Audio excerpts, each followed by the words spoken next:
Ya, jadi mahasiswa itu dibilang bebas-bebas banget sebenarnya enggak. Cuman kita bisa lebih berkreasi, lebih bisa menemukan jati diri kita. Nah, kayak gitu.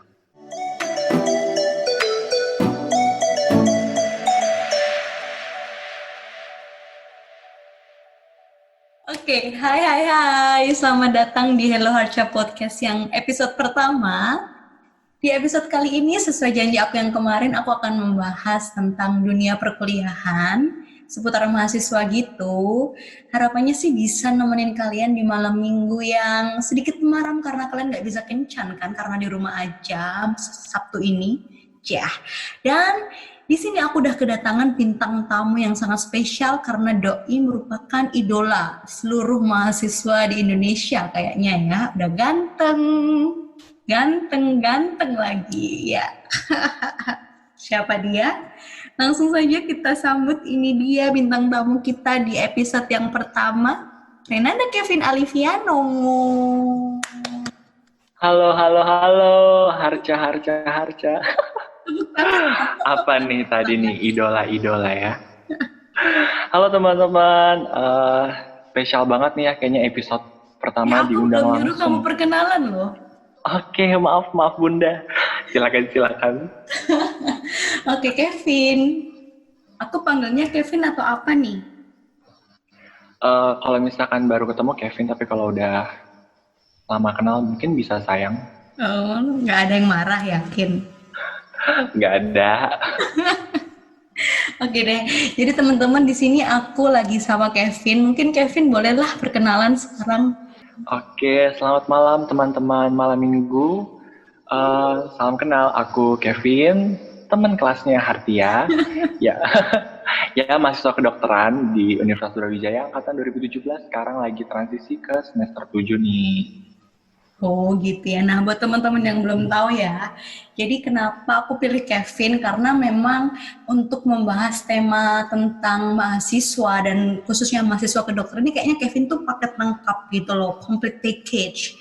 Ya mulai dari dia juga aktif di organisasi, dia juga di akademik cukup bagus, terus di kegiatan-kegiatan yang non-akademik dia juga sangat-sangat bagus, dan ini merupakan regional chairperson dari salah satu organisasi mahasiswa kedokteran di Indonesia. Nah buat teman-teman yang belum ngerti ya apa itu regional chairperson, jadi kayak presiden gitu ya Vin ya, ketua organisasi se-Indonesia gitu ya Vin ya. Betul banget. Betul banget. Dan Kevin ini juga pada tahun 2018 dinobatkan menjadi putra FK UB. Tepuk tangan dong. Sama dong. Iya kan, sama loh, ini sama putri FKUB-nya juga loh. Putrinya gitu loh ya, bukan maksud sombong. Cuma congkak dikit nggak apa-apa lah ya. Aku dan beberapa teman-temanku lain, teman-teman di kampus aku tuh sebenarnya kalau manggil Kevin tuh bukan Kevin, tapi kita tuh manggilnya tuh Chong. Jadi nanti kalau teman-teman dengar tiba-tiba aku manggil Chong, itu artinya aku manggil Kevin ya. Jadi jangan salah persepsi, oke? Oke. Cong apa tuh Cong? Cong itu kecong, itu panggilan kesayangan kita. Jadi kayak Kevin, Cong, kecong, kayak gitu. Kayak apalagi kalau C-nya itu ada hanya di sela-selanya, Cong, kecong, kayak gitu. Iya, panggilan sayang deh. Kevin, apa kabar, Vin? Alhamdulillah baik. Selama pandemi ini ya ada bosan-bosannya, cuman disyukurin aja lah, pasti ada hikmahnya, jadi bisa glow up diri. Yes. Tapi baik-baik. Selama pandemik ini apa nih yang udah dihasilkan sama seorang Renanda Kevin? Waduh. Kayaknya jauh dari kata produktif misalnya. Karena kalau misalnya teman-teman yang lain, kayaknya udah banyak yang buka usaha ya, makanan kayak bikin cookie, atau mungkin bisa bikin dessert box, atau mungkin buka-buka jasa. Tapi kalau misalnya aku ya paling menjalani aktivitas sehari-hari. Mungkin yang udah dihasilkan selama ini ya berkreasi di TikTok mungkin yang lagi tren ya. Nah, ini kan malam ini nih kita tuh mau nemenin teman-teman dan bercerita tentang gimana sih rasanya menjadi mahasiswa kedokteran kayak gitu. Nah, kita berdua ini kan udah hampir lulus ya, udah hampir lulus preklinik. Jadi kita tuh cuma dikasih 7 semester buat menyelesaikan preklinik gitu ya, Cong ya. Bener banget, benar. Dan ini kita udah mau masuk ke semester yang terakhir. Nah, pasti kan udah banyak banget nih kan asam garam yang udah kita makan bareng. Nah, di sini aku pengen dong dengar rasanya seorang Renanda Kevin yang juga aktif di mana-mana dan menjadi mahasiswa kedokteran itu seperti apa gitu. Mungkin kita mulai dari ini aja ya, Cong ya, dari awal pertama kali Cong masuk di FK sampai di titik ini gitu, biar runtut gitu ya. Oh, boleh. Gimana nih? Kemarin kan aku sempet drop question kan di Instagram aku tentang mungkin ada pertanyaan-pertanyaan yang ingin diajukan gitu. Dan salah satu pertanyaan mungkin yang mendasari, yang ini juga bisa menjadi cerminan buat adik-adik yang mungkin pengen masuk FK. Sebenarnya apa sih alasannya Kevin pengen menjadi seorang dokter atau pengen lanjut ke fakultas kedokteran? Oke, jadi kalau misalkan jujur-jujuran aja nih, jadi kalau waktu dulu SMA itu emang belum pernah terpikirkan sama sekali waktu pas mendekati pendaftaran SNM, undangan itu belum terpikirkan sama sekali untuk milih fakultas kedokteran, jujur aja nih. Jadi emang pilihan fakultas kedokteran itu muncul secara tiba-tiba impulsif gitu, karena waktu itu yang mendasari adalah pada tahun 2017 waktu itu, mungkin kalau misalkan Harti ingat, kita adalah angkatan pertama deh kayaknya yang UN-nya, ujian nasionalnya disuruh milih satu mata pelajaran antara fisika, kimia, dan biologi. Iya benar. Nah dulu Harti ambil apa? Aku ambil kimia, kamu ambil apa? Oke, Harti ambil kimia. Nah kalau dulu aku tuh ambil biologi. Sedangkan dari awal kelas 12 itu aku sebenarnya mau masuknya teknik elektro. Which is harusnya fisika dong. Iya. Tapi setelah aku masuk les, terus selama 3 tahun aku belajar fisika di SMA itu kayaknya fisika tuh bukan passionku gitu, kayak banyak banget hal-hal yang aku kurang ngerti di fisika, dan turns out ternyata malah biologi yang selama ini selalu lebih baik dibandingkan yang lain. Jadi waktu saat pengumuman itu keluar disuruh milih salah satu dan katanya mengaruh ke perguruan tinggi negeri yang nanti akan dipilih, itu aku konsul nih sama mama kayak, "Mah, gimana nih Mas tuh milih salah satu dari 3 pelajaran, kimia, fisika, biologi. Tapi Kevin cuma bisanya biologi." Dan akhirnya mama pun, ya nggak apa-apa ambil biologi, cuman gimana nanti perkuliahannya. Dan pada saat itu mama spontan ngomong kayak, gimana kalau misalkan dokter gitu. Jadi ya jujuran pada saat itu belum kepikiran, belum kayak, masih kaget masa iya dokter sih gitu.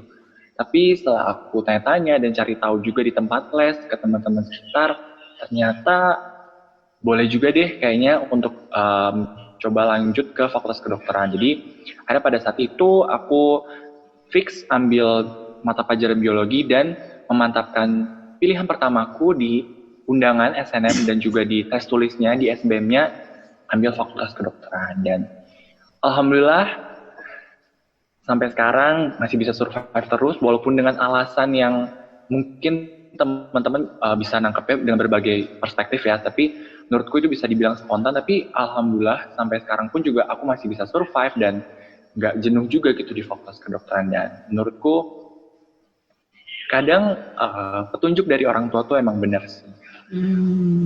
Iya sih, benar banget. Jadi memang Kevin baru merencanakan masuk FK itu di detik-detik terakhir ujian nasional ya, Cong? Iya, benar.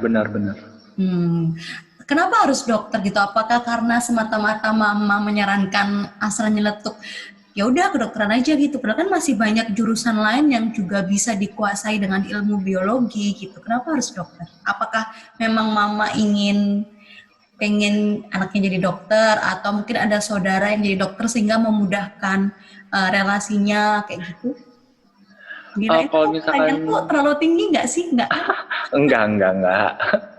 Kalau misalkan dibilang mungkin ada kenalan atau mungkin saudara yang dokter, enggak. Kalau misalnya di keluarga besar tuh kayaknya yang dokter bahkan kayaknya nggak ada gitu. Jadi selain mungkin mamah pengen ada anaknya yang jadi dokter, di satu sisi juga aku mau ini sih kayak lebih kenal dunia kesehatan lebih dalam, karena jujur aja nih kalau misalnya keluargaku tuh bukan tipe orang yang sering ke dokter, karena kayak lebih ke alternatif gitu. Jadi kayak kayak pengen ngebuktiin kalau misalkan dunia medis tuh beneran ada, dan setiap gejala-gejala di dunia ini tuh ada alasannya secara medis gitu. Jadi kayak dulu sih terinspirasi mulai dari kulit ya, kayak kenapa jerawat itu ada dan kenapa susah gitu kadang ngehilangin jerawat. Jadi pengen ngegali lebih dalam lagi sih, kayak kesehatan tuh kayak gimana dan dunia medis tuh kayak gimana. Jadi ya selain ada alasan dari mama, juga alasan pribadi juga ada ya tadi. Kayak penasaran lebih dalam dunia kedokteran tuh kayak gimana. Good, tepuk tangan. Baru pertanyaan pertama. Tapi kalau misalnya dulu Hartia emang udah lama pengen jadi dokter dari awal? Dari kecil malah, kayak dari masih umbelen gitu udah pengen jadi dokter. Dan apa ya, kayak aku nggak pernah berubah cita-cita gitu loh. Jadi kayak waktu daftar kedokteran ya udah kayak mantep aja gitu, nggak yang pikir panjang gimana ya, kayak nggak pernah berubah-berubah. Jadi kayak waktu SMA ya udah emang tujuanku pengen jadi dokter kayak gitu. Emang sok-sokan sih aku dulu, kayak aja. Keren loh. Konsisten sampai sekarang masih terwujud. Konsistensi. Oke, mantap. Tapi jangan serius-serius dong. Nggak serius tau. Emang serius ya? Enggak. Nah, kalau misalnya kebanyakan bercanda tuh jarang diseriusin. Terus emang gitu ya, jadi memang udah mantep.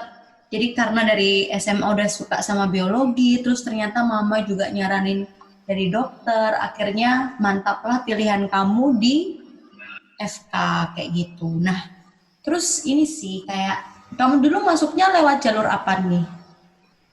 Dulu aku lewat jalur SBMPTN. Mungkin sekarang teman-teman kenalnya UTBK. UTBK ya. Mungkin bisa dong kita share ya tentang tips and trick gimana bisa lolos UTBK buat teman-teman yang mungkin sekarang lagi persiapan UTBK kan, dan cara-caranya gimana sih, walaupun beda banget ya jelas yang tahun sekarang sama tahun angkatan kita gitu kan. Mungkin benar. share sedikit dulu tuh gimana sih persiapannya sehingga kamu bisa lolos dan diterima di Fakultas Kedokteran yang notabene tuh kayaknya susah kan menurut teman-teman. Oke. Jadi tips and triknya sebenarnya simple banget nih, Har. Sebenarnya kalau dulu tuh aku megang 2 kata kunci. Pertama usaha, sama yang kedua tuh berdoa. Wow, bijak sekali Rene Kevin. Sampai sekarang kan itu. Terus? Jadi yang pertama usaha. Emang dari awal kelas 12 itu aku masuk les nih, Har. Aku masuk di suatu les dan emang nggak memakan biaya yang murah gitu. Jadi menurutku cukup beban juga ya bagi mamaku gitu untuk ngeluarin duit buat aku les gitu. Jadi motivasi pertamaku tuh uang yang udah dikeluarin oleh mamaku. Mama udah ngeluarin duit nih buat Kevin, jadi nggak boleh Kevin kecewain. Kayak nggak boleh ini disia-siain gitu. Makanya setiap les, setiap ada tryout, setiap ada tugas dari tempat les tuh aku selalu ngerjain serius, Har. Kayak aku nggak mau nyanyain nih uang udah dikeluarin tuh ya udah gitu aja, jadi nggak ada perubahan, nggak ada perbedaan antara masuk kelas sama pertama. Terus yang kedua itu aku mikir lagi, ini tuh 3 tahun kita sekolah di SMA itu tuh penentuan tuh di sini gitu, di SBM ini. Kalau misalkan ya mungkin masih ada jalur undangan sebelumnya, terus juga ntar ada jalur mandiri dan tes tertulis lainnya. Cuman ya ini udah salah satu kesempatan emas untuk jadi hasil akhir dari 3 tahun aku sekolah di SMA. Maksudnya aku nggak mau 3 tahun ini semuanya tuh terbayarkan dengan cuma-cuma di SBM ini, di hasil nantinya aku masuk ke perkuliahan. Jadi yang kedua itu motivasinya. Aku nggak mau nyanyain 3 tahun aku sekolah. Terus yang ketiga pastinya ya usaha. Maksudnya kalau dulu sih aku benar-benar emang fokusin ke SBM sih buat teman-teman. Apalagi sekarang kan udah nggak ada undangan nih, maksudnya undangan udah pengumuman SNM. Sekarang teman-teman udah bisa fokus 100% ke UTBK. Jadi manfaatkan waktu yang ada ini dengan baik. Kayak gitu. Itu mungkin tentang usaha. Dan yang terakhir ada berdoa, karena ya seperti yang kita tahu ya, kalau misalnya kita udah berusaha, pasti juga kita butuh restu dari Tuhan. Jadi bener banget. Religius nomor 1. Iya dong. Jadi berdoa, minta sama Allah, minta sama Tuhan, diberikan jalan yang terbaik. Kadang ya, tips juga dari aku nih ya, kadang kita misalnya teman-teman nih selama ini udah pernah kecewa karena udah sering berdoa tapi nggak dikabulkan gitu. Kayak kenapa sih kok kayaknya Tuhan nggak mendengarkan doaku? Sebenarnya itu bukannya nggak didengarin, cuman Tuhan tuh punya rencana yang lebih baik. Karena yang aku percaya sampai saat ini tuh Tuhan selalu memberikan jalan yang terbaik, bukan yang kita inginkan. Jadi kalau misalkan teman-teman udah berdoa sekuat mungkin, udah sampai manjat pohon atau manjat genteng tapi tetap nggak terkabulkan juga, mungkin itu bukan jalan yang terbaik buat teman-teman. Tapi ada jalan yang lebih indah, jalan yang lebih banyak hikmahnya, jalan yang lebih positif lagi untuk jangka lebih panjang, itu yang Tuhan berikan. Kayak gitu. Jadi ikhlas juga penting teman-teman. Oke, Mario Teguh. Kevin Teguh. Karena apa yang sudah, sedang, dan yang akan terjadi itu adalah yang terbaik ya, Cong. Benar, quotes mantap. Assalamualaikum warahmatullahi wabarakatuh. Waalaikumsalam. Oke. Bener sih kata Kevin, gue emang kayak kita nggak, walaupun apapun jalurnya ya, baik SNM, SBM maupun mandiri, itu teman-teman juga pedomannya sih itu tadi sih, kuncinya usaha dan berdoa. Mungkin usahanya proporsinya beda-beda ya, ada yang cuma dari kelas 1 sampai kelas 3 SMA aja, karena kan SNM bisa lihat nilai raportnya, atau yang usahanya harus ditambah nih sampai ikut SBM, sampai ikut tes-tes tadi kayak Kevin, baik usaha secara tenaga, finansial, waktu gitu juga. Atau mungkin yang harus mandiri, harus usaha buat nunggu pengumuman lagi setelah SBM kayak gitu. Tapi itu sih, usaha tidak akan mengkhianati hasil gitu. Apa kebalik ya? Tidak mengkhianati usaha ya? Hasil tidak akan mengkhianati usaha. Kebalik, Bambang. Benar. Mungkin ini sih, kayaknya kita juga, aku pengen ngasih saran aja buat adik-adik yang saat ini sedang berencana untuk UTBK. Yang setahu aku ini UTBK-nya itu berbeda dari tahun-tahun yang lalu ya, Kevin ya. Kayak kan kalau SBM tahun-tahun sebelumnya tuh kayak banyak banget ya materinya, ada matematika, gimana sih? Ada matematika, bahasa Indonesia, bahasa Inggris. Matematika, ya? Bahasa Inggris, ya. Nah, karena sepengetahuan aku nih, SBM tahun ini itu sistemnya beda. Oh, iya. Baru tahu sih. Kalau mungkin dulu kita TPA kali ya, ingat gak sih yang ada bentuk-bentuk?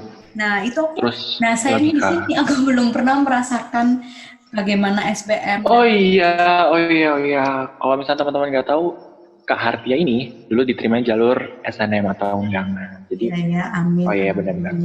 Jadi cuma tes potensi skolastik ya? Tapi berdasarkan yang aku searching itu ada 2, yaitu tadi tes potensi skolastik atau TPS sama tes kompetensi akademik TKA. Iya.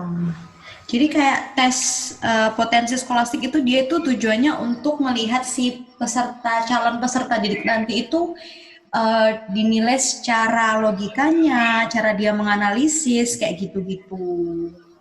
Nah, mungkin ini sih ya, Cong ya, kan kita kan ujiannya kan online, dan online kan biasanya di rumah masing-masing kan.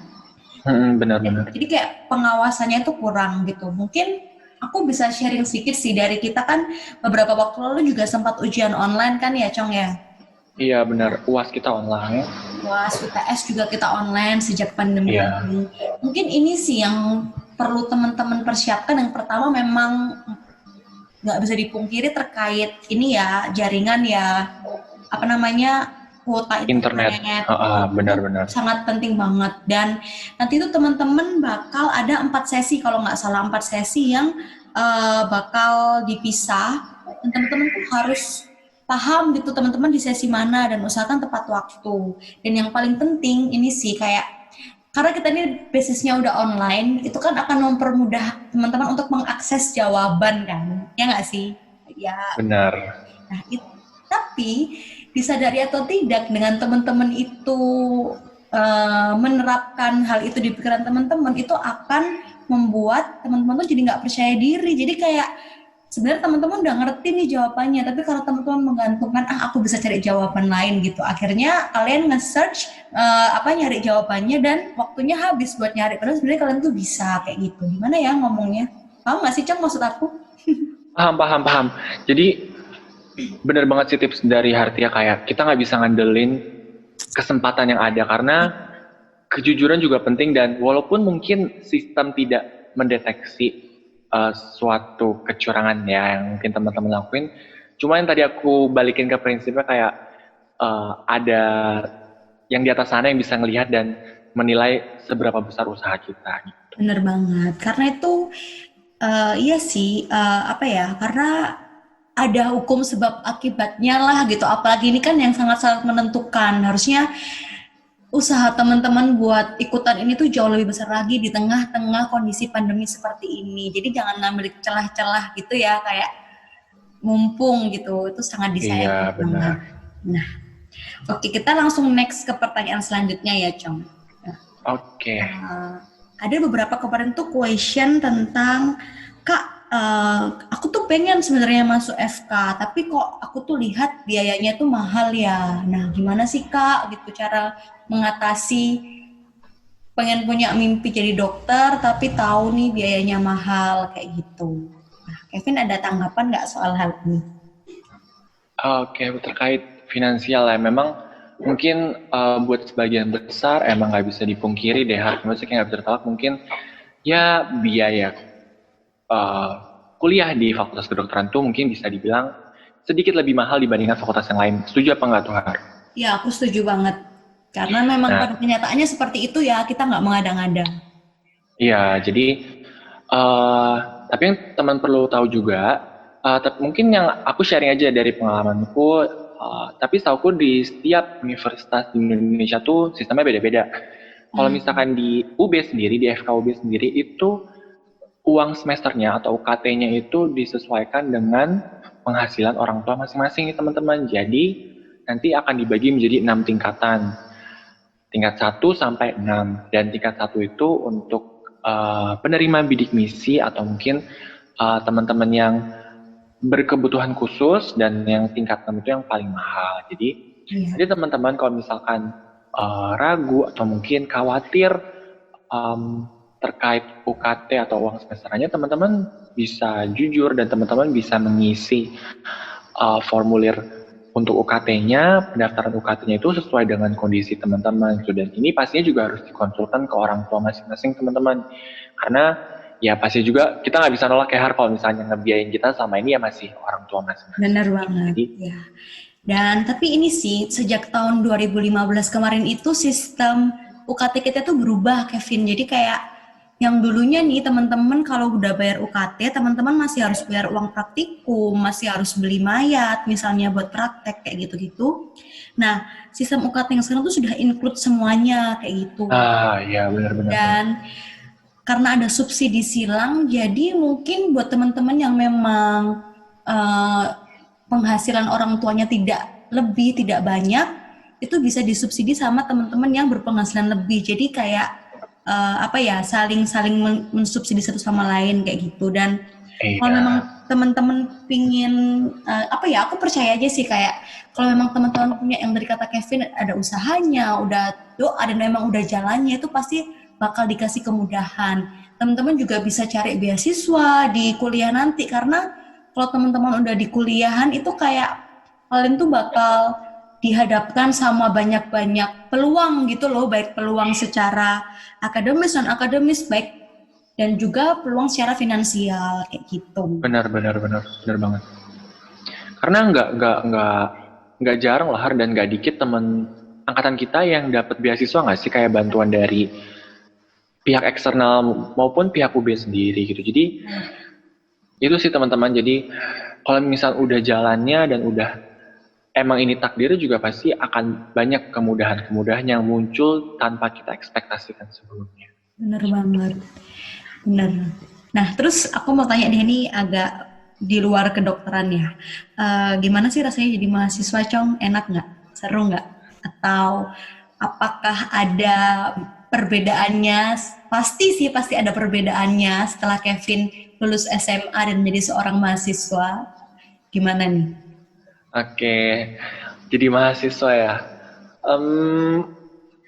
Seru, maksudnya. Tapi ya, mungkin di sini aku kan mahasiswa FK nih, maksudnya berbeda dengan teman-teman mungkin yang dari fakultas lain, jadi nggak bisa digeneralisir semuanya sama. Apalagi mungkin ada beberapa sistem di FK yang mungkin berbeda dengan sistem di fakultas lain. Tapi kalau misalkan dulu ekspektasiku sih pas jadi anak SMA tuh, jadi mahasiswa tuh temennya tuh ganti-ganti, terus temennya tuh pokoknya macem-macem gitu, gondrong, pokoknya pakai bajunya bebas, terus macem-macem deh pokoknya, maksudnya kayak ada di TV-TV gitu.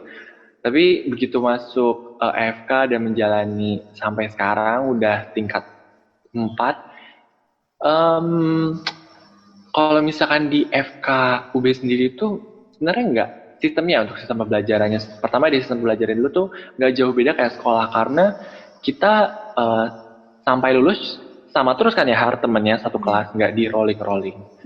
Teman sebelahnya juga sama terus. Siapa tuh sebelahnya? Tembok. Tembok. Iya. Ya jadi kalau misalnya terkait sistem pembelajaran nggak jauh beda kayak SMA, kayak ya udah temennya itu aja, kelas C, habis itu ntar ada jadwalnya dari Senin sampai Jumat, jam segini apa. Tapi mungkin yang lebih berbeda tuh di pertemanannya kali ya, kalau misalkan benar. Apalagi ini udah skala universitas yang mungkin yang jadi mahasiswa tuh berbagai macam gak sih, kayak ada yang dari Kalimantan, ada yang dari Sumatera, bahkan ada yang dari Malaysia. Halo Akmal. Semoga Akmal dengar suara ini ya, omelnya. Akmal dan kawan-kawan ya, jadi kayak wah, pergaulan ya, bisa bilang pergaulan itu benar-benar lebih luas banget sih. Kayak yang aku kirain, ekspektasiku aku ada di Malang, di FKUB di Malang, ya udah temennya mungkin sekitar Jawa Timur aja gitu. Ternyata enggak dong, kayak macam-macam banget, ada yang dari Medan. Halo Rahma. Pak Reba. Oke. Macam-macam banget. Jadi ya jadi mahasiswa itu dibilang bebas-bebas banget sebenarnya enggak. Cuman kita bisa lebih berkreasi, lebih bisa menemukan jati diri kita. Nah, kayak gitu. Benar. Kalau misalnya dari Harti sendiri gimana rasanya jadi mahasiswa? Beda banget sih, pertemananku lebih brutal sekarang. No, lebih brutal, wow. Karena teman-temanku juga sangat brutal, termasuk yang lagi aku wawancara ini, guys. Aduh, tidak guys. Apa ya, yang jelas beda banget sih. Mungkin kalau secara sistem pembelajaran benar kata Kevin, kalau di UB sendiri, di FKUB sendiri itu kita masih ditentukan ya SKS-nya. Jadi kayak benar-benar masih kayak SMA, masuk jam 8 sampai jam 4, jam 8 sampai jam 4 kayak gitu. Dan teman-temannya juga sama, dan satu kelas itu ada 80 orang, dan sampai kita lulus nanti juga sama, itu orang-orangnya sama gitu loh. Cuma yang di sini tuh ini sih kayak kalau aku pribadi kan aku udah mulai kos, aku udah mulai tinggal nggak sama orang tua aku tuh sejak SMP. Tapi mungkin kalau di kuliahan ini tuh banyak banget teman-teman aku yang baru mulai kehidupan mandiri ya, Cong ya. Nah itu sih perbedaan. Benar. Kayak kalian harus ya harus mandiri, kayak cari makan sendiri gitu, ngapa-ngapain harus serba sendiri dan jauh dari orang tua. Itu sih yang pembelajaran penting, kayak kamu harus bisa memutuskan keputusanmu saat itu juga sendiri, yang biasanya minta pertimbangan mama papa itu harus bisa mandirinya di situ. Dan di masa-masa kuliah itu menurut aku pengaruh teman itu yang jauh lebih besar dibandingkan pengaruh keluarga. Tapi kita nggak bisa memungkiri juga kalau kita masih butuh keluarga ya sebagai backingan kita gitu. Tapi karena sebagian besar waktu kita habiskan secara langsung bareng teman, jadinya ya mau nggak mau teman-teman tuh sangat berpengaruh. Dan ini penting buat teman-teman yang mungkin mau kuliah atau sekarang lagi kuliah, itu memilih teman-teman yang memang bersahabat dan memang bisa menjadikan teman-teman itu orang yang sesuai dengan harapan kedepannya. Gimana ya, kayak jadikan kalian tuh bisa memperluas dunia perkenalan karena memang di universitas itu banyak banget harus yang perlu dijelajahi, banyak banget dunia yang kalian harus jajal gitu. Jadi kalian harus memperluas dunia perkenalan, tetapi kalian harus bisa mempersempit lingkup pertemanan kalian supaya kalian tuh nggak nyesel dan nggak menghabiskan waktu dengan sia-sia kayak gitu. Menurutku berteman sama siapa aja itu boleh, tapi untuk memasukkan mereka ke dalam circle kalian itu butuh seleksi tertentu gitu nggak sih, Cong, menurutmu? Bener banget, setuju. Kayak sebenarnya nggak salah sama sekali ya Har untuk kita temenan sama siapa aja. Maksudnya Benar. nggak dibatasin oleh mungkin kakak tingkat atau mungkin beda fakultas atau mungkin beda daerah asal tuh sama sekali nggak dibatasin. Cuman kita bisa lebih selektif lagi dalam memilih. Kalau beda agama? Boleh banget lah. Indonesia Bhinneka Tunggal Ika, bro. Iya dong. Biasanya aku kantor Kevin sholat loh. Kevin ngantar gereja, kagak pernah anjir. Ntar deh kalau misalnya di Malang aku anterin ke gereja. Oke deh. Terus kamu ngomong apa?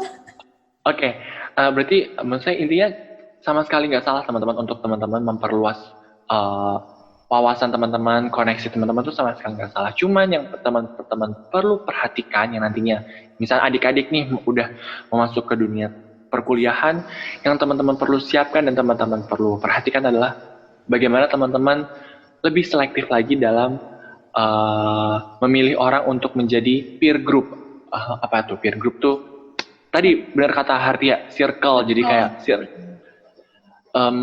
pertemanan inti lah intinya kayak gitu. Karena itu tadi Kak Harti bilang, teman deket, sahabat itu selama perkuliahan punya peran lebih dominan ya kadang-kadang daripada keluarga gitu sih. Dan mungkin teman-teman yang bakal keluar dari daerah asalnya yang mungkin ingin memutuskan untuk lanjut kuliah di luar daerah gitu, merantau, beradaptasi itu penting gitu. Dan salah satunya beradaptasi adalah jangan sampai salah adaptasi sama lingkungan yang nggak sesuai dan tidak membuat kamu semakin berkembang kayak gitu. Iya, benar banget. Nah, tadi kan aku di awal udah bilang kan kalau si Kevin ini tuh merupakan salah satu panutan seluruh mahasiswa kedokteran di Indonesia gitu, karena wajahnya udah terpampang di mana-mana ya. Karena keunikannya ini teman-teman, setiap kali dia mau tampil di depan publik, dia tuh pasti bingung kacamata model yang mana yang harus dipersiapkan dan dipergunakan. Aduh, rahasia saya. Ya, aku tanya Vin sebenarnya, kamu kan kalau di segi akademik tuh kan kamu juga termasuk orang yang bagus kan? Maksudnya ya nilai kamu sangat saat ini stabil dan masih bagus gitulah, intinya bagus banget malah buat bagus banget. Padahal kamu adalah orang yang organisasi juga jalan, terus kamu juga di bidang non akademik nyanyi juga jalan kan? Sana sini ya Har. Iya dong, MC gitu. Jadi Kak Kevin adalah partner MC aku guys, karena dia kalau TikTok tanya apa ya, bukan TikTok kan, apa sih, kayak adu mulutnya, saut-sautan. Ya, saut-sautan itu lebih dapat gitu. Nah, aku pengen tanya nih, ada kemarin yang tanya di question box juga. Jadi dia ini mau masuk FK, tapi dia tuh bingung gimana sih Kak caranya kita bisa membagi waktu antara belajar menjadi mahasiswa dan juga kita bisa memanjakan diri kita gitulah intinya. Gimana? Menurut kamu gimana, Cong? Oke, terkait time management pasti banget sih. Ini yang dulu aku juga jadi concern pas mau jadi mahasiswa kedokteran. Kayak pasti nggak sih waktu dulu pas kita udah keterima nih jadi mahasiswa FK, pasti kayak kepikiran pelajaran yang sebanyak itu dan pasti maunya kita kuliah pulang ya nggak? Iya sih. Iya. Tapi jadi buat Gimana? Ya, kamu dulu, aku juga bingung. Okay. Tapi teman-teman, mungkin kalau misalnya teman-teman masuk nih di semester 1 dan di 6 bulan pertama itu teman-teman keteteran atau teman-teman masih kewalahan, itu nggak apa-apa banget. Wajar Itu banget. adalah suatu proses ya, Har. Kayak nggak Benar. bisa lah teman-teman masa ya masuk-masuk udah ngerti jadwal 1 bulan ke depan mau ngapain aja lala. Ya sebagai langkah pertama atau pencegahan ya boleh-boleh aja bikin, cuman nanti teman-teman akan menemukan hal-hal baru yang di luar ekspektasi teman-teman, di luar rencana teman-teman. Jadi untuk awal-awal dulu pun aku harus jujur juga keteteran banget nih awal-awal semester, kayak aduh bingung banget nih yang harus dipelajarin yang mana, kayak saking banyaknya, dan nggak ngerti juga cara sistem belajar yang baik tuh kayak gimana. Dan tapi sering dengan berjalannya waktu, time management tuh akan semakin teratur gitu. Kalau aku pribadi ya, semakin aku kesini, semakin aku dewasa, aku bisa menentukan skala prioritasku. Jadi sebenarnya tuh bukan kita nggak punya waktu untuk belajar atau kita nggak punya waktu untuk memanjakan diri, tapi yang ada itu adalah bagaimana kita menyusun skala prioritas. Jadi teman-teman nantinya akan belajar nih, oh kayaknya untuk nge-YouTube sekarang nggak penting deh, kayaknya lebih baik untuk aku gunain buat nyicil PPT, nyicil materi dosen yang tadi gitu. Dan apalagi nanti teman-teman nggak cuma fokusnya ke akademik aja nih. Kalau misalnya teman-teman mungkin ikutan lomba non-akademik, terus atau mungkin teman-teman punya kerja sampingan, atau mungkin teman-teman ikut organisasi, itu akan semakin banyak lagi nih prioritas-prioritas yang teman-teman perlu urutkan lagi. Dan Benar sekali. dan emang nggak mudah sih, kayak nggak Waktu bisa ya Cong ya, instan, milih gitu ya. butuh waktu banget kayak. Tapi dengan berjalannya waktu pasti deh teman-teman, aku yakin teman-teman juga akan semakin bisa lebih mengenal diri teman-teman. Teman-teman juga nanti akan bisa tahu nih cara belajarnya kayak gimana. Mungkin dulu aku harus sempat keteteran karena mungkin aku nggak ngerti nih sistem belajarku tuh kayak gimana. Aku Banget, bener banget. Nah iya, jadi kayak aku akhirnya belajar terus dan nggak bisa bagi waktu untuk ngerjain tugas ospek atau mungkin ngerjain organisasi, dan akhirnya ya keteteran. Tapi begitu aku udah menemukan sistem belajarku, cara belajarku yang efektif tuh kayak gimana, dan alhamdulillah ya aku bisa ngerjain organisasi, ngerjain tugas ospek, ngerjain hal-hal yang lain tuh lebih efektif lagi gitu. Jadi kalau misalnya tips dari aku, teman-teman harus kenal diri teman-teman pertama, dan teman-teman juga harus punya skala prioritas yang benar tuh kayak gimana. Jadi kalau misalnya tadi kayak memanjakan diri, ya nggak bisa dipungkiri juga ya, kalau misalkan mau mendapatkan sesuatu hal yang jauh lebih positif, jauh lebih baik, pasti juga butuh pengorbanannya nggak sih? Bener. Jadi ya mungkin kalau dulu teman-teman pas SMA Sabtu Minggu kerjanya tiduran atau mungkin main YouTube, nonton drakor sampai dari subuh sampai maghrib, ya mungkin ini waktu teman-teman untuk berubah menjadi lebih baik, untuk beradaptasi dengan lingkungan baru, dengan keadaan baru, yaitu teman-teman sekarang udah menjadi mahasiswa kedokteran. Jadi kayak gitu sih. Mungkin dari Hartia mungkin ada tips yang lebih jitu dan mantap mungkin. Nah, ngomong-ngomong soal skala prioritas nih, Cong. Aku prioritasmu bukan. Terima kasih, selamat malam semuanya. Skala prioritas dong, iya dong pastinya. Nomor 36 Dari 35 lah. Enggak lah, dari 37. Oke. Kalau dari aku ya, bener sih kata Kevin tadi itu, kayak sebenarnya kan sekarang mungkin nih teman-teman yang udah keterima SNM untuk masuk jurusan apapun deh, nggak harus kedokteran, karena nggak bisa dipungkiri jurusan kedokteran tuh memang berat dari segi akademiknya gitu. Tapi kita juga nggak bisa ngeremehin fakultas lain ya. Fakultas lain tuh juga punya kesibukannya sendiri-sendiri, punya keberatannya masing-masing kayak gitu. Jadi buat teman-teman yang jurusan apapun, kayak penting banget sih buat kalian sekarang itu mulai cari-cari info. Nanti di semester awal tuh kita akan belajar apa aja sih ke cutting-cuttingnya gitu. Nggak harus diambisin sekarang, nggak harus dipelajarin sekarang, tapi seenggaknya kalian udah ada gambaran nih. Nanti aku semester 1 akan belajar apa aja sih yang aku terima gitu. Dan bener banget tadi kata Kevin juga, teman-teman harus bisa menemukan metode belajar yang tepat buat teman-teman itu gimana. Dan jangan sampai ikut-ikutan teman, kayak teman-teman kayak misalnya nih Kevin adalah orang yang bisa belajar kalau dia harus nyatet gitu. Nah, karena aku melihat nilai Kevin bagus, akhirnya aku ikut-ikutan nyatet. Padahal ternyata aku jauh lebih bisa mendapatkan materinya kalau aku dengerin nih, bukan nyatet kayak gitu. Nah, itu yang harus teman-teman bedain gitu. Metode belajar apa yang cocok buat teman-teman kayak gitu.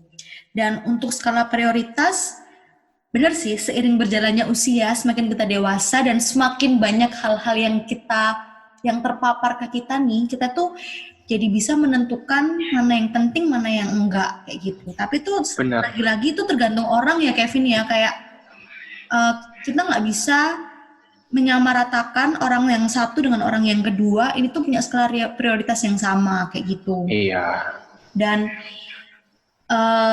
kembali lagi sih, kalau aku diingetin soal itu ya aku kembali lagi, sebenarnya tujuanku kesini itu sebagai apa, tujuanku masuk FK itu menjadi seorang apa nantinya kayak gitu.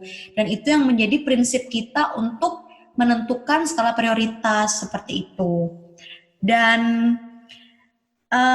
saran juga kali ya Cong ya, kayak teman-teman tuh boleh kuliah gitu, tapi dengan kuliah aja menurutku itu nggak cukup sih. Menurutku dengan kegiatan akademik aja itu kalau menurut aku pribadi tuh kurang cukup, kurang bisa memuaskan gitu. Karena pada dasarnya kayak aku, Kevin, dan mungkin beberapa teman-teman di luar sana itu ada sesuatu hal yang pengen kita kejar tapi nggak melulu soal akademik. Kayak mungkin kita pengen di organisasi, kita pengen MC, kita pengen nari, atau kita pengen sesuatu hal-hal non-akademik lainnya. Dan menurutku itu sangat-sangat penting buat teman-teman explore juga kayak gitu. Apalagi kalau teman-teman udah kuliah, gunakan 24 jam waktu teman-teman ini bukan mencari hal-hal yang menyibukkan diri teman-teman, tapi teman-teman nggak bisa seneng sama kesibukannya. Kalau misalnya teman-teman udah jenuh belajar, ya udah cari hal-hal lain kayak gitu. Kalau kata cutting aku sih, gunakan 24 jammu itu sesibuk-sibuknya kamu, tapi lakukan hal-hal yang produktif kayak gitu. Kayak misalnya kita kuliah ya itu memang produktif banget kan, kita dapat hal-hal seperti itu. Kita ikut organisasi juga produktif banget ya kan ya Cong ya, kayak justru aku nih menurutku aku dapat banyak pelajaran hidup yang jauh lebih banyak itu ketika aku ikut organisasi dan ikut hal-hal lain di samping kuliah yang hanya duduk diam mendengarkan dosen. Bener nggak? Iya, bener banget. Karena kayak pelajaran yang nggak bisa kita dapetin secara formal nggak sih, harusnya pelajaran hidup. Apalagi kita sekarang udah jadi mahasiswa kan ya. Setuju sih. Kayak kalian bisa ketemu sama orang banyak, dengan orang yang berbagai macam tipe. Kalian akan belajar buat menghadapi orang-orang yang berbeda, dan itu akan secara nggak langsung itu akan membuat kalian berkembang gitu, menjadi pribadi yang lebih baik lagi. Dan kalau ditanya lagi soal gimana sih cara mengatur waktu, itu jawabannya ya kembali ke kalian gitu, skala prioritas kalian itu apa kayak gitu, dan kembali lagi ke tujuan kalian ada di sini tuh apa, dan itu yang menjadi dasar kalian menentukan skala prioritas seperti itu.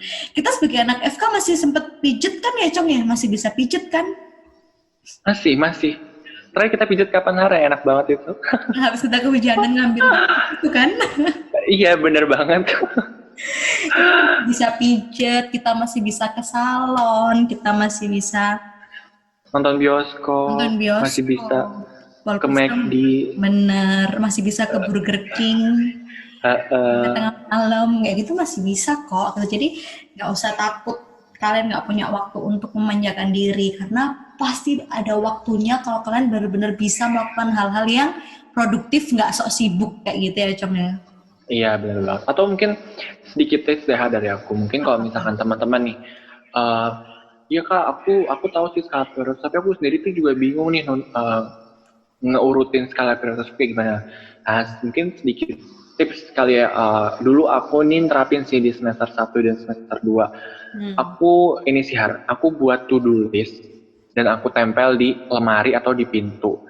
Dan setiap nanti list yang udah aku kerjain itu nanti aku coret. Jadi ada reminder setiap harinya karena kan aku di kos ya hari. Jadi setiap hari itu aku bisa ngeliat apa aja sih hal yang harus aku kerjain, mulai dari kerjain PPT dari dosen atau mungkin review untuk persiapan UAS atau mungkin ada tugas organisasi atau mungkin ada hal-hal lainnya, mungkin sesimpel beli sabun, sesimpel beli sapu kayak gitu. Itu aku tulis semua. Jadi teman-teman nggak keteteran dan teman-teman juga punya reminder buat diri teman-teman masing-masing gitu. Itu mungkin tips yang bisa teman-teman terapin kali ya, yang mungkin kalau misalnya teman-teman kayak bingung nih harus terapinnya kayak gimana ya, mungkin teman-teman buat to-do list aja dalam bentuk kertas gitu. Kalau misalnya di HP mungkin suka tenggelam ya, aku kurang rekomen untuk di HP karena ya tiap hari kita megang HP tapi juga nggak rajin banget buka notes gitu. Jadi aku lebih saranin kalian tulis di kertas, kalian tempel di lemari atau tempel di pintu. Yang terlihat, yang terpampang nyata gitu kan maksud Kevin ya? Terpampang nyata, jelas, fakta.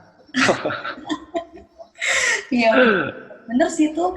Salah mungkin buat teman-teman yang pelupa kali ya, bisa banget nggak lupa sih sebenarnya. Kayak itu membuat kamu jadi tertib sih sebenarnya. Salah satu kegiatan yang dicontohin Kevin tadi itu membuat kalian jadi tertib. Dan akhirnya hal-hal kecil yang gampang dilupa itu bisa tetap diingat kayak gitu. Iya, setuju. Terus Cong, kamu nggak mau tanya-tanya nih ke aku? Oke, nanya apa ya? Oh, boleh. Kan kalau misalnya tadi Hartia udah nanya terus nih, nanya ke aku terus. Mungkin teman-teman di sini juga pengen kenal lebih dalam lagi ya sama Kak Hartia tuh sebenarnya kesibukannya sebagai mahasiswa kedokteran tuh apa. Kalau mungkin aku kan ada organisasi, mungkin Kak Hartia juga ada kesibukan lain yang mungkin kita nggak tahu, dan mungkin bolehlah Hartia sharing-sharing sekarang. Pertama kesibukannya apa deh selain jadi mahasiswa FK? Kesibukan selain jadi mahasiswa FK, sama organisasi sih pasti itu, karena yang tadi aku bilang aku juga merupakan anggota dari organisasi yang dipegang Kevin saat ini, jadi kita satu organisasi gitu guys. Terus juga mungkin ini sih kayak karena dunia perkuliahan itu adalah tempat yang gampang untuk kita mengeksplor banyak orang, mengeksplor banyak hobi. Jadi kadang-kadang aku juga nge-MC kayak gitu ya, bareng Kevin juga sih kebanyakan, atau mungkin sama teman-teman di luar FK kita nge-MC bareng. Terus sekarang aku lagi buat podcast kayak gini nih. Nah, ini salah satu hal yang ternyata tuh anak FK bisa juga loh buat kayak gini gitu. Walaupun katanya kebanyakan sibuk, tapi ternyata kita bisa meluangkan waktu untuk melakukan hobi-hobi kita, termasuk membuat podcast ini. Jadi kalian harus dengerin podcast ini baik-baik. Awas kalau gak didengerin. Karena ini buatnya susah. Butuh baru bisa dibuat lah. Oke, jadi itu sih sebenarnya kayak itu sih. Aku juga ikut teater, ikut nari, kadang-kadang juga nyanyi, ngeband. Kayak ya udahlah wanita panggilan gitu, freelance. Oh wow. Jadi bisa dilihat teman-teman ya, maksudnya ini di depan mata kalau misalkan mahasiswa kedokteran tuh nggak cuma belajar doang nggak sih, kayak banyak banget nih kesibukan yang masih bisa kita lakuin, mulai dari tadi Kak Hartia masih nge-MC, masih bisa ngeband, masih bisa ikut organisasi dan bahkan aktif di organisasi tersebut, dan aku juga ikut organisasi dan masih menjabat juga. Jadi masih banyak banget kok kesibukan dan aktivitas yang masih bisa kita lakukan selain belajar dalam menjalani keseharian sebagai mahasiswa FK. Mungkin teman-teman sekarang belum bisa ngebayangin nih, kayak aduh gak bisa ngebayangin banget gimana ya disuruh belajar kedokteran tapi disuruh juga harus menjalani organisasi. Udah nggak mau. Tapi ya itu mungkin nanti teman-teman yang akan merasakan sendiri gimana sih lingkungan teman-teman, gimana sih kesibukan yang nanti teman akan lakukan. Bener banget, dan kita berdua itu cuma contoh kecil dari sebagian banyak mahasiswa FK itu yang punya prestasi bener banget di luar bidang akademik, ya nggak sih Cong?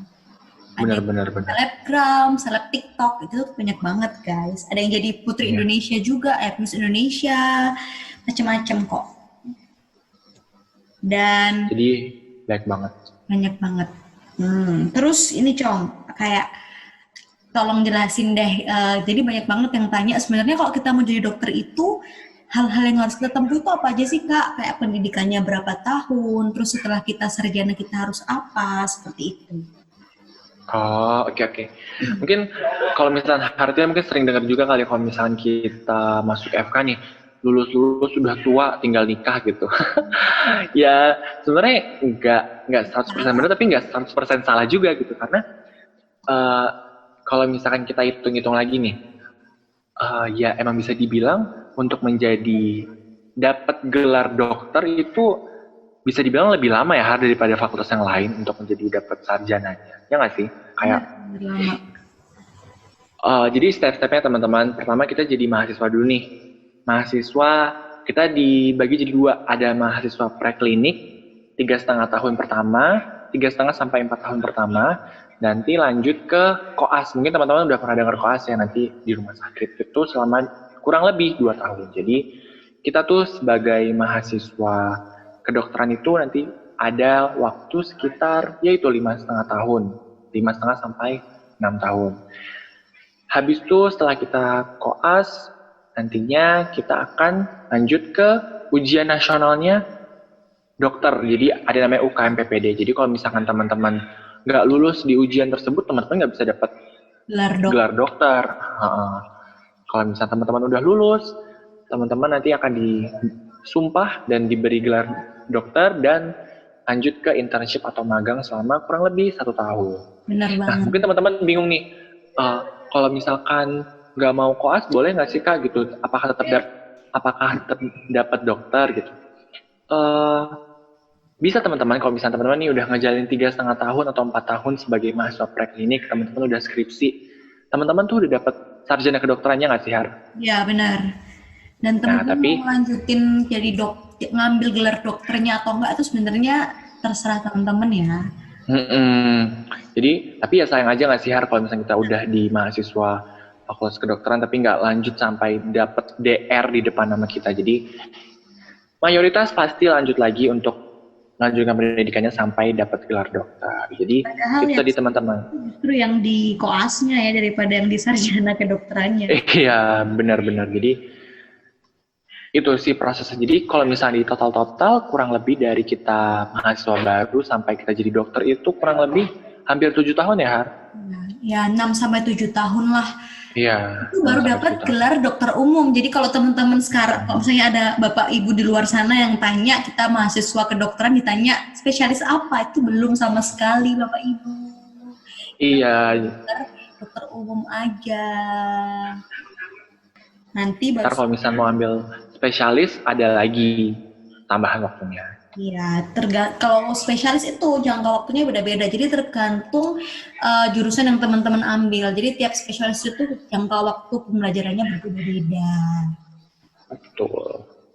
Itu sih Har yang tadi yang sering banget salah pahami oleh orang-orang di sana kayak, oh ambil dokter apa gitu. Ya kalau misalkan sarjana kita masih dokter umum. Tapi kalau aku ditanyain gitu, ngambil dokter apa ya? Aku jawab dengan gampang sih, dokter cinta, kayak gitu. Oh ya, Dokter cinta tuh ada lagunya nggak sih sama Ahmad Dhani itu? Mama. Nah ya, Mulan Jamila ya? Dokter cinta. Ratu nggak sih itu? Bukan ya? Oh iya. Bukan. Yang ini loh, Tata. Mei. Bukan Mei ya? Bukan, itu apa sih yang ini loh, yang tiga orang. Iya, Trio Kwek. Oh, Puri Dewi, bukan ya? bukan. Oh, Puri Gade. Ya itu tadi ya. Jadi seperti itulah kehidupan seorang mahasiswa kedokteran sampai mendapat gelar dokter. Oke, ini pertanyaan terakhir deh buat seorang Rainanda Kevin. Enggak, ini pertanyaan terakhir sebelum pertanyaan terakhir. haha aku ngomong apa, ya udah gitu aja. Hmm, ada yang tanya, gimana sih Kak caranya bisa menjadi seorang yang multi talent seperti Kakak? Waduh, multi talent seperti Hartia mungkin ya. Seperti Renanda. Eh, Berdua jawab, tapi aku pengen pendapat pendapat Kevin kan, karena kan tadi aku bilang kan Kevin kan nggak cuma aktif di organisasi aja, tapi non akademik dan akademiknya juga bagus kayak gitu. Oke, jadi sebenarnya teman-teman kalau misalnya ngomongin multi talent, aku juga bukan orang yang mungkin, jadi gini, menurutku pribadi ya, multi talent itu, dulu aku mikir multi talent tuh harus bisa nyanyi, bisa main gitar, bisa nari, gitu-gitu pokoknya, berhubungan dengan mungkin seni kali ya, tapi Ya. setelah aku menjalani berbagai pengalaman hidup, ternyata multi talent tuh nggak cuma di bidang, mungkin di bidang seni aja, tapi banyak banget gitu. Mungkin bagaimana aku berkomunikasi, bagaimana aku berorganisasi, mungkin itu bisa dibilang sebagai multi talent. Kalau misalnya aku pribadi mandangnya kayak gitu. Jadi uh, untuk multi talent aku dengan multi talentnya Kak Hartia itu berbeda, ya nggak sih Har? Ya benar Mungkin sih. Hartia yang lebih ke teater, nyanyi, nari, pokoknya yang ke arah-arah sana. Kalau misalnya aku mungkin lebih yang ke arah apa nih ya, lebih ke arah yang lebih sosial kali ya, jadi lebih sosialita gitu, maksudnya uh, aku sendiri sebenarnya nggak, kalau misalnya dibilang bisa nari, bisa nyanyi, bisa teater kayak Hartia, enggak juga gitu, tapi mungkin mungkin gini deh, daripada mungkin salah tangkap multi talent, mungkin lebih gimana sih bisa punya nilai plus gitu, nilai plus kalian menjadi masuk kedokteran. Kalau misalnya aku pribadi, aku ngejalanin nih sekarang ini, prinsipnya adalah do what makes me happy. Jadi apa yang aku jalanin sekarang itu adalah sesuatu hal yang aku suka, sesuatu hal yang aku enjoy dalam menjalani halnya. Jadi kayak misalnya aku menjalani organisasi, terus aku nge-MC bareng Kak Hartia, aku juga ikut aktif di, selain hal-hal yang berbau akademis itu, aku selama ini ngejalaninnya karena aku enjoy gitu. Jadi kalau aku pribadi sih, karena mungkin aku nggak terlalu yang sering ikut lomba dalam akademik, aku mungkin melampiaskannya kesibukanku dalam bentuk yang itu, mungkin yang non akademik, mungkin yang dalam organisasi atau mungkin MC. Jadi jalani apa yang teman-teman suka gitu. Maksudnya jangan membuat akademik sebagai mahasiswa kedokteran itu membatasi kreativitas atau minat dan bakat teman-teman semua. Nggak harus kedokteran Ya, sebenarnya, kayak apapun lah jurusannya. jadi jangan membuat akademik, apa ya, kepadatan yang ada di bidang akademik itu membatasi kreativitas dan minat bakat teman-teman, karena ya tidak bohong juga, aku punya kesibukan di organisasi, aku punya kesibukan nge-MC bareng Kak Hartia, pergi ke sana sini itu ya pastinya juga mengeluarkan dan mengorbankan energi yang lebih banyak gitu. Jadi semua ada plus minusnya, semua ada pro dan kontranya. Bagaimana itu tergantung ke teman-teman, bagaimana teman-teman mau nggak sih ngambil resiko kayak gitu untuk mencapai hal yang jauh lebih baik lagi. That's right. Itu sih kalau misalnya yang multi talent yang aku dapet ya. Tapi kalau misalnya dari Kak Hartia gimana nih? Kalau ditanya kenapa, iya sih, sebenarnya nggak jauh beda sama Kevin juga, dan aku setuju banget. Multi talent itu, kalau selama ini mungkin stereotipnya teman-teman itu adalah bisa nyanyi, bisa nari, bisa gambar, bisa segala macamnya gitu. Ternyata yang namanya talenta, kita tuh bisa apa aja, dari skill komunikasi, skill diplomasi, skill bahasa Inggris mungkin gitu, dan yang namanya multi ya. Jadi kita bisa menjalankannya itu dalam satu waktu tertentu, dalam jangka waktu tertentu kayak gitu. Jadi mungkin teman-teman mahasiswa kedokteran, ternyata kalian juga bisa nyanyi, bisa MC kayak gitu. Dan kalau aku pribadi, kenapa aku, bukannya sombong ya, kenapa aku bisa sampai seperti saat ini, itu karena ya itu kemauan aku gitu, kayak aku bisa menemukan nyawa di sana. Aku bisa melakukan hal tersebut dengan senang, dan memang dari kecil kayak aku dikasih kesempatan gitu sama orang tuaku untuk ikut itu semua. Walaupun memang nggak semuanya ya, kayak ada beberapa hal yang mungkin nggak direstuin sama orang tuaku. Tapi karena aku ini orang yang cukup bebal, jadi aku berusaha mengeksplor diri aku sendiri dengan ikut-ikut segala macam kayak gitu. Tapi kalau misalnya memang di tengah-tengah jalan ternyata itu bukan nggak cocok sama aku, itu aku akan tinggalin. Tapi tinggalinnya eh, dengan tidak melibatkan orang lain, apa ya, dengan tidak merepotkan orang lain kayak gitu. Jadi akan aku mundur secara perlahan. Tapi untuk hal-hal yang ketika aku lakukan dan itu sudah membuat aku seneng, membuat aku nyaman, tuh akan aku lanjutkan gitu. Dan jujur aku memang nggak bisa ninggalin itu. Kayak misalnya sekarang aku kuliah di kedokteran gitu ya. Aku nggak bisa nih ninggalin hobi teater aku gitu. Jadi aku pasti tetap bisa aktif. Aku juga nggak bisa nih ninggalin bakat aku buat nge-MC, buat public speaking di mana-mana kayak gitu. Aku juga nggak bisa ninggalin hobi nari aku, nggak bisa ninggalin hobi nyanyi aku gitu, karena secara tidak langsung hal-hal itulah yang membuat kita tuh bisa refreshing dari kejenuhan di perkuliahan, ya nggak, Cong? Setuju banget.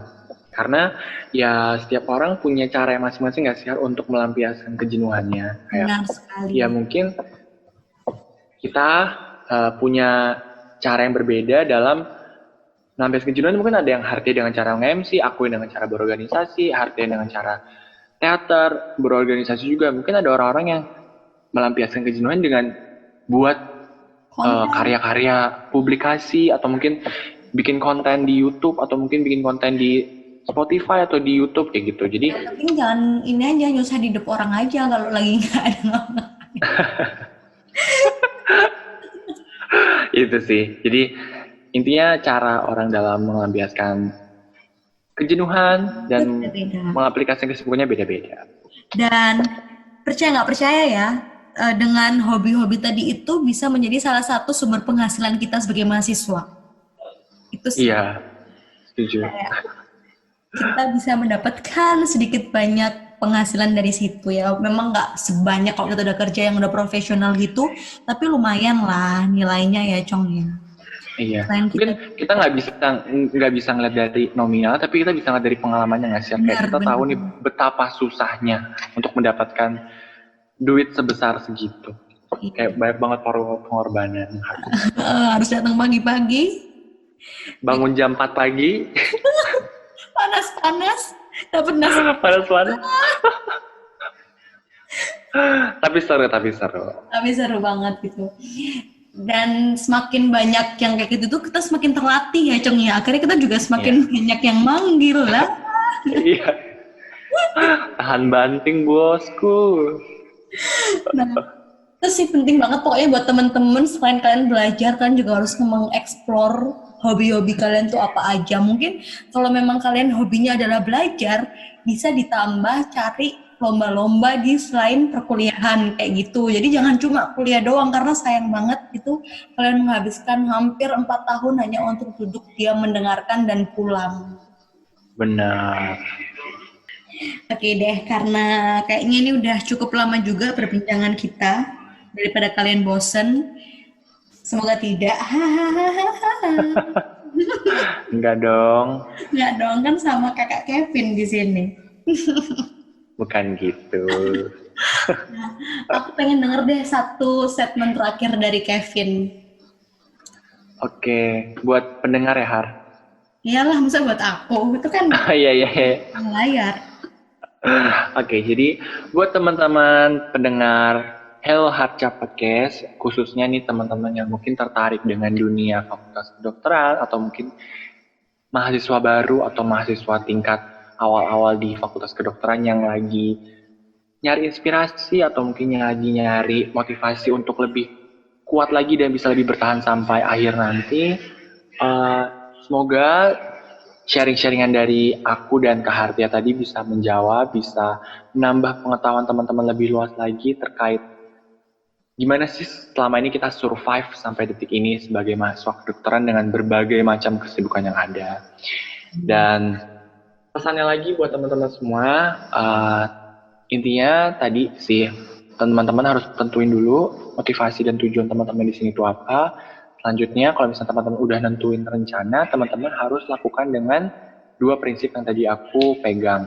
Mulai dari usaha, dan yang terakhir adalah doa. Karena usaha tanpa doa atau tanpa restu dari Tuhan juga percuma. Begitupun sebaliknya, kalau misalnya kita hanya berdoa terus tanpa ada usaha yang maksimal juga, Tuhan bingung gitu kok. Tapi ini cuma berdoa doang, nggak ada usahanya. Jadi butuh kedua hal tersebut secara seimbang. Jadi teman-teman semangat terus. Intinya kalau misalkan udah ada jalannya pasti akan dilancarkan semuanya. Semoga menjawab ya teman-teman, dan mohon maaf kalau misalkan dari sharingan kita berdua ada yang tidak sesuai atau mungkin tidak serk dengan teman-teman, atau mungkin berbeda nih, kok aku dengerin podcast kakak dari fakultas lain atau dari universitas lain beda ya sama jawabannya Kak Kevin dan Kak Hartia. Ya, ini kan kita hanya berdasarkan pengalaman pribadi dan tidak bisa juga ya kita mengeneralisir semua mahasiswa tuh kayak kita gitu. Cara survive setiap orang tuh berbeda-beda. Nah, ini cara survive tipe Hartia dan Kevin. Benar banget. Jadi semoga menambah wawasan teman-teman gitu aja. Amin. Oke, dari Hartia dong. Mungkin kalau dari aku sih sebenarnya general ya. Kalau tadi Kevin udah ngelibatin semua cara survive menjadi seorang mahasiswa, khususnya mahasiswa FK. Kalau aku pengen ini sih kayak apapun sebenarnya jurusan teman-teman itu tetap bisa mengeksplor banyak hal di luar yang jurusan teman-teman pelajari saat ini gitu. Dan aku mengutip salah satu kalimat dari Panji Pragiwaksono, ini menurutku kayak bijak banget gitu. Teman-teman itu janganlah sampai takut untuk bermimpi gitu. Apalagi untuk membunuh mimpi-mimpi yang udah teman-teman ciptakan. Karena mimpi itu nggak bisa dibunuh, nggak bisa mati. Dia itu hanya pingsan. Nanti ketika teman-teman tua, dia akan bangun dalam bentuk penyesalan. Seperti itu. Oke deh, makasih banyak ya buat Kevin yang udah mau join di Hello Harca Podcast episode pertama perdana nih, langsung undang Kevin loh, karena aku tahu dia gratis guys. Sama-sama Yohana Hartia, semangat terus buat Hello Harca Podcastnya sampai 2 miliar ya. Amin. Amin. Kamu aku kasih 1%-nya lah. Oke. Oke deh, makasih banget buat Kevin, sukses terus buat kedepannya, selamat juga menunggu masa-masa lengsernya, semoga diamanahkan, semoga dilancarkan, semoga nggak ada masalah lagi dan tetap survive di pandemi yang semakin merajalela ini. Amin. Dan sukses juga buat semester 7-nya nanti, semester terakhir kita dan semester terakhir skripsi juga. Wow, doain ya guys, kita semua bisa mengakhiri semester dengan baik. Oke deh, kalau gitu sekian ya di malam minggu yang kali ini. Sampai jumpa di episode yang berikutnya. Dadah. Dadah dong, Cong. Dadah.